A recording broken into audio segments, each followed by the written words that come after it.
शिवसेना नेते चंद्रकांत खैरे आपल्याबरोबर आहेत. खैरे साहेब, काही दिवसांपूर्वी तुम्ही भागवत कराड यांना आव्हान दिलं होतं की भागवत कराडांनी माझ्या गाडीत बसावं, मी त्यांना विकास कामं दाखवायला तयार आहेत. तुमचे हे आव्हान भागवत कराडाने स्वीकारले. ते म्हणतात की मी चंद्रकांत खैरेंच्या गाडीत बसायला तयार आहे. अरे त्यांचं हसं होणार. आता मी हसलो ना, मी त्यांच्यासाठी हसलो. त्यांचं हसं होणार. त्यांना माहीत नाही, ते महापौर पण नव्हते, त्याच्या आधीपासून मी काम करतो आणि त्यांना महापौर पण आपणच केलेलं आहे. निवडून पण आपण नगरसेवक म्हणून आपणच आणलं होतं. आता ते इतकी मोठी उंच भाषा करायला लागले अर्थराज्यमंत्री म्हणून. पण अर्थराज्यमंत्री म्हणून सुद्धा त्यांचं किती कर्तव्य, किती काम आहे हे सगळं मला माहीत आहे ना. मी 20 वर्ष दिल्लीमध्ये जे काही हे केलं, अनेक कमिट्यामध्ये चेअरमन होतो, अनेक कमिट्यामध्ये होतो, मला माहिती आहे.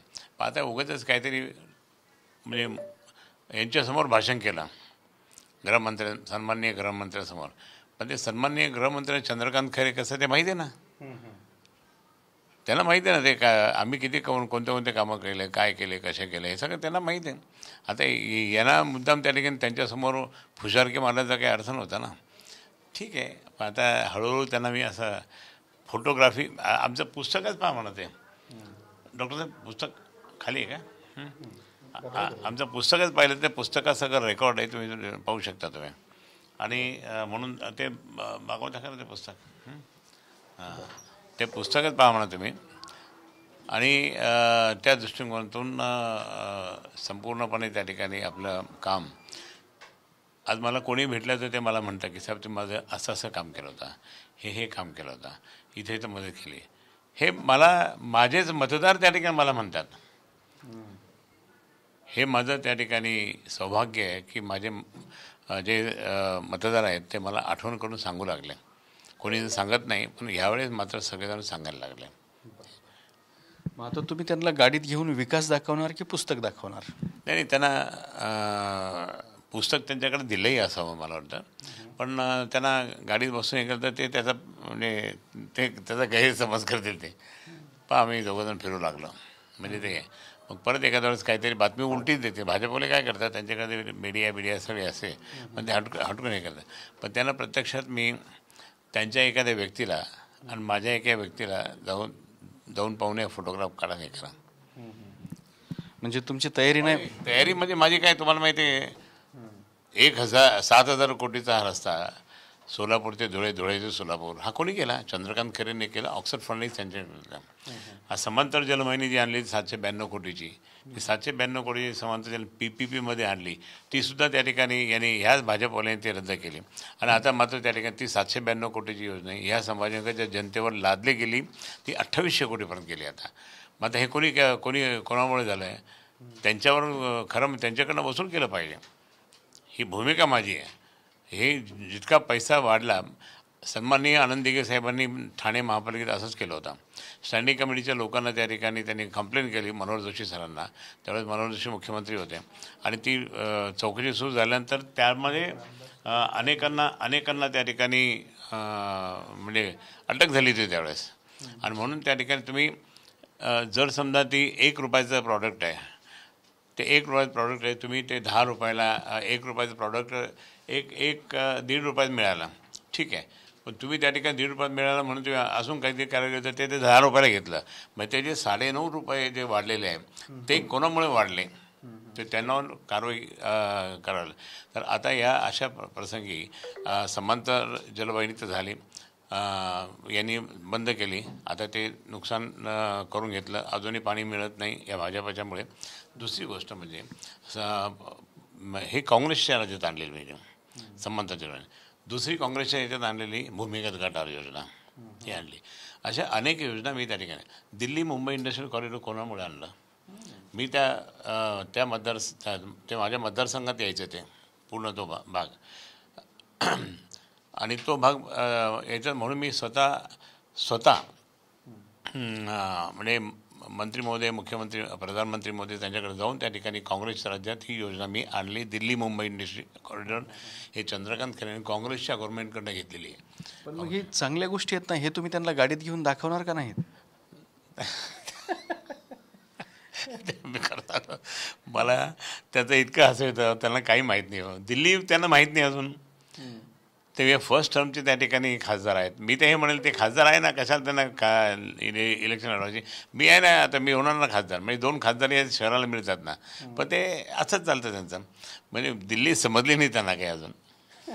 म्हणजे तुमचा त्यांना सल्ला आहे की ते आहेत त्याच पदावरती राहू, त्यांनी इलेक्शन लढवू नये. हां, नाही इलेक्शन लढवा नाही त्याला का लढू, परंतु म्हणजे माझं तर म्हणणं असं आहे ना की त्यांनी अजून काय केलं. मग मी तर इतकं हे केलं, माझ्याकडे रेकॉर्डच आहे ना. हे पण रेकॉर्ड कसं मस्त आहे, हे रेकॉर्डच सगळं आहे.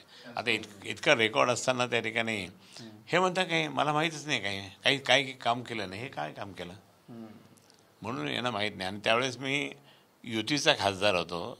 तुम्ही युतीच्या खासदाराला टीका टिप्पणी करता, म्हणजे तुम्ही तुमच्या पण पक्षाच्या लोकांना टीका टिप्पणी करतात, असं ते होतं. चंद्रशेखर बावनकुळे यांनी उद्धव ठाकरे यांच्यावरती टीका केलेली आहे. ते म्हणतात की उद्धव ठाकरेंसारखा खोटारडा माणूस पाहिला नाही, परमेश्वराला तरी भिलं पाहिजे. बाळासाहेब ठाकरे यांची शपथ घेणे आई तुळजाभवानीसमोर बोलणे चुकीचे आहे. मी त्या मिटिंगला हजर होतो मातोश्रीमध्ये. आम्हाला निरोप आला. मी हेलिकॉप्टरने गेलो त्या मिटिंगसाठी. सर्व आम्ही शिवसेनेचे नेते जे होतो ना, ते सगळे आम्ही तिथे गेलो.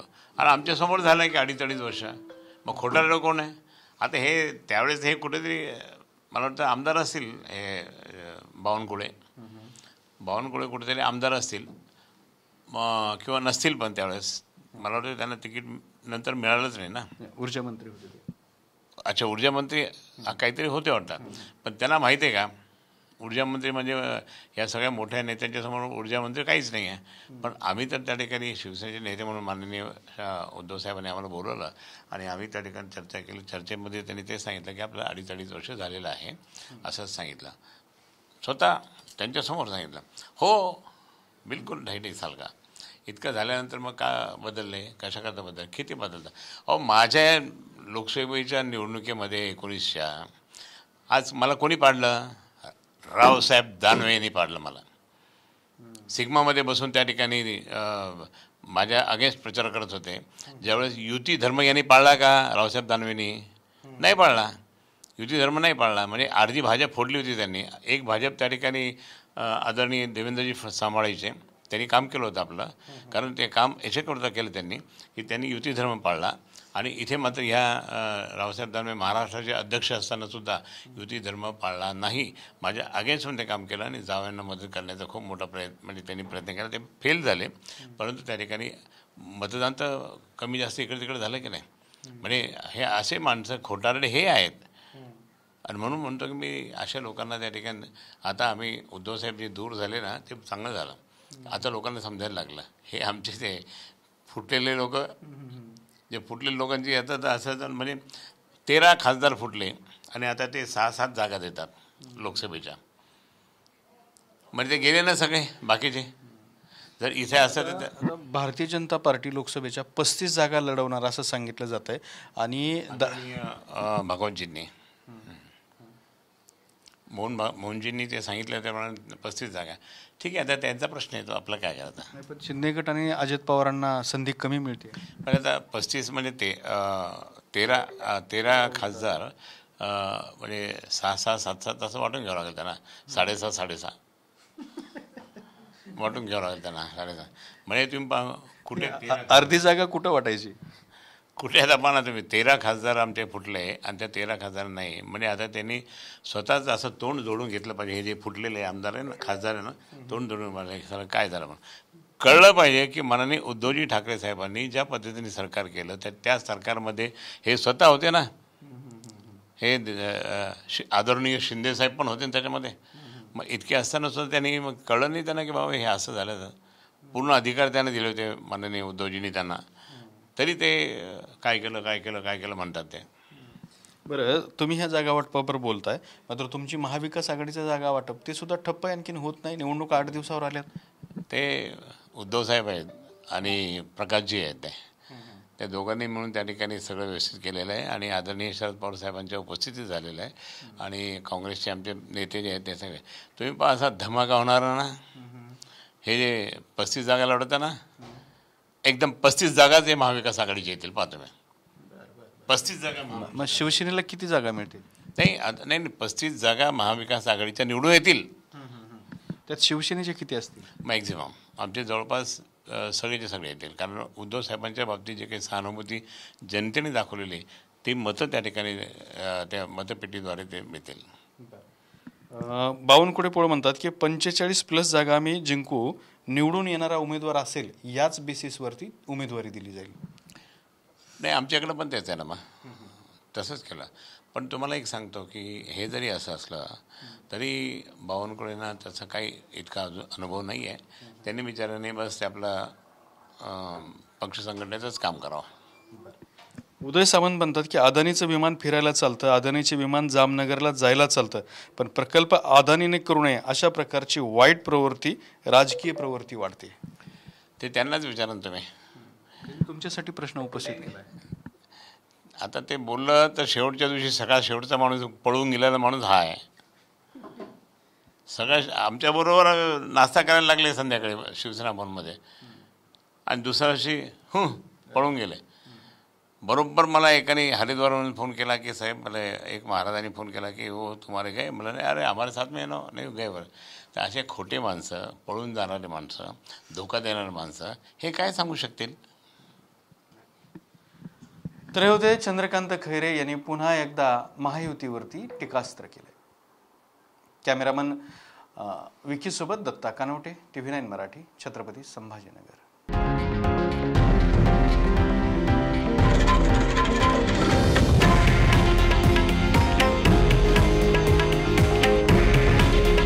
हे आहे देशातील नंबर 1 न्यूज नेटवर्क आणि आपण पाहत आहात TV9 मराठी. काळजी तुमची, हित महाराष्ट्राचं.